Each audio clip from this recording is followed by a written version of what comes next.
the very valid question that Brandon posed. Where do you draw, that you posed? Where do you draw the line here? Who do you help and who do you not help? And you have this moral hazard issue, and it may well be that because it's not an easy question to answer, that the answer to it is we won't bother doing anything at all. That leaves you with this moral hazard. You know, did people go in voluntarily and buy, you know, at the top of the market? Were they stupid? Were they duped? Or, well, were they guided?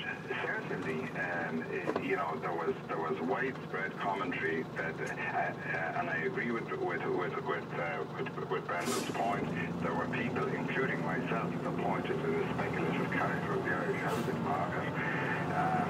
But there was nobody listening. Yeah, sorry, how much do you regret, Peter, how much do you regret the fact that you put forward recommendations in the early part of the last decade which were implemented and which Bertie Ahern then overturned at the behest of the property developers?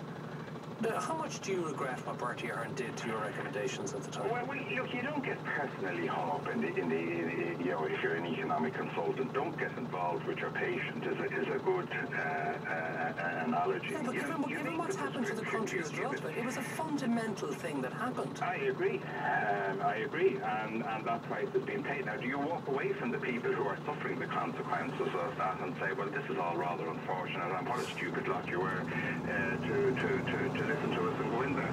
And, you know, this deeply held value of home ownership, which everybody aspires to, well, now you've got to suffer for a decade and see if you still like it.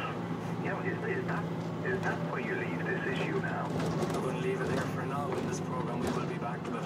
Peter Bacon and Brendan Olga, thank you both very much for taking the time to join us. Let's get the news headlines with Juliette Gash. Thanks, Matt. Good evening. Anglo-Irish Bank's former chief executive David Drum applies for voluntary bankruptcy in the US courts.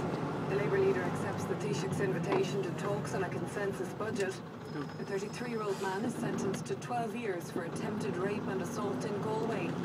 A Lithuanian man charged with the murder of Rebecca French pleads guilty to disposing of her body, and a Donegal father is jailed for 7.5 years for sexually abusing 3 young girls in his home. We'll have news in full at 6. Printing memories to last a lifetime. In store now. Fujifilm.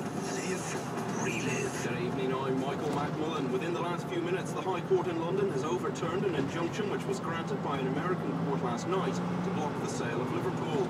RBS earlier described the injunction obtained by Tom Hicks and George Gillette as an outrageous abuse of process and a delaying tactic. Hicks and Gillette say those who attended last night's board meeting were acting in contempt of court. Amid all this, Peter Lim has withdrawn his bid for Liverpool today, claiming the board refused to discuss his offer or meet with his representatives.